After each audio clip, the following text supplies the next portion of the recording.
Hey Team Phys Ed, Nathan Horn from iPhys-Ed.com here, and I am back to share with you what I've learned this week in physical education.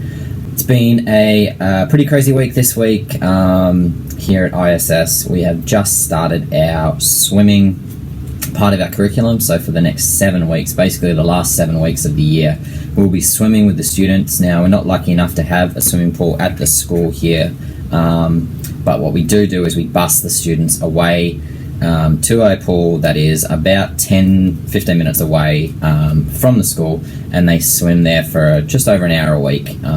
So rather than having two 45-minute PE sessions, they have just a one hour block of swimming each week. So this is the first week for the year, and the first week is always pretty busy, because what we're trying to do is we're trying to assess the students' swimming level so that we can put them into an appropriate groups to make sure that they get the help and the support that they need to be able to develop their strokes as they go on. So the main focus of our swimming curriculum really is just to get students confident and competent in the water, looking at the 4 main strokes. So looking at freestyle or front crawl, we're looking at breaststroke, backstroke, and butterfly if we can manage it. However, at an elementary level, not a lot of students are able to do butterfly. So really just freestyle is the main one, and then if we can get some breaststroke and backstroke in there, then that's going to be really helpful.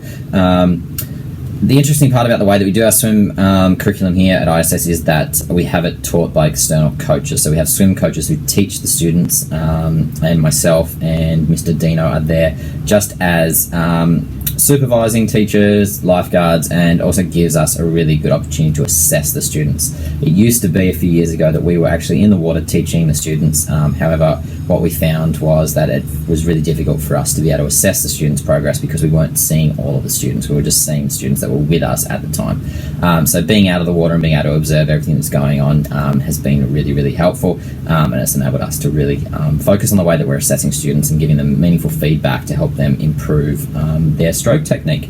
So that's sort of what we've been up to this week. We also had on Tuesday our student-led conferences. So we had students and parents coming in for their, rather than doing a parent-teacher conference, we had student-led, so the student basically leads it. Myself as the teacher was just there to support them. Within a PE setting, this was just, basically what I did was set up a lot of different activities, things that we'd done throughout the year, and then the students came in and did those activities with their parents, taught them how to play the games, and just really enjoyed being active with it with their parents. And I think last week, speaking about physical literacy, and one of the main things about physical literacy is making sure that we're giving students the opportunity to be active not only in school, but we're encouraging parents and other community members to value that activity as well, and to take that activity outside of the school gate. So having parents here at the school being able to take part in physical activities with their students, with their kids, is a really valuable way of sort of spreading that message of physical literacy to wider parts of our community. So that was on Tuesday.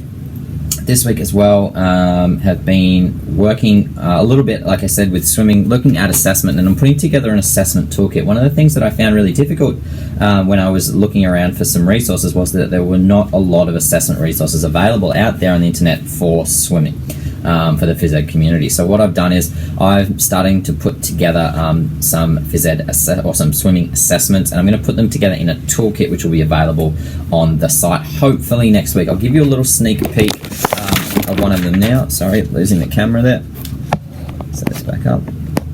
So one of the assessment tools that I've been working on has been something like this. So it's an assessment card, and this is just a draft version of it right now. You can see the front of it looks like this with the stroke and the picture, and then the back of it has a variety of different success criteria. So when we're looking at stroke technique, I'm looking at 5 different things. I'm looking at body, legs, arms, breathing, and timing. And for each of those things, for each technique, there's going to be a number of different success criteria. So the idea with this is you laminate it, you have it at the pool with you, it's waterproof once it's laminated, and then you can go along and you can tick the different success criteria as you observe students doing it. Now, this is just one of the stroke technique skill cards that I'm making. There'll be 4: freestyle, breaststroke, backstroke, and butterfly.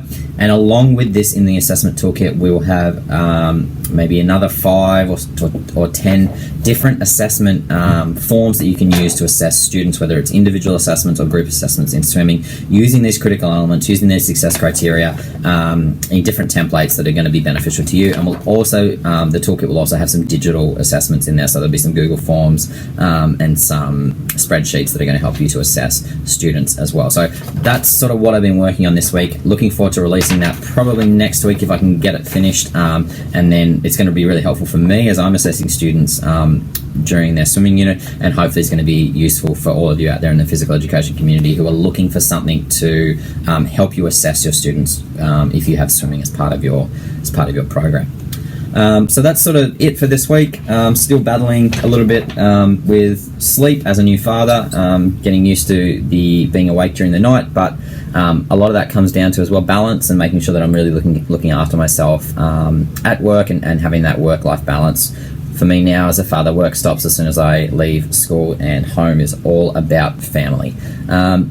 So for this week, that's what I've learned, swimming. I look forward to releasing this along with our other physical education swimming assessment toolkit next week, and hopefully it can be a benefit to you. Looking forward to speaking to you again next week. Until then, stay happy, stay healthy, and be active. Awesome.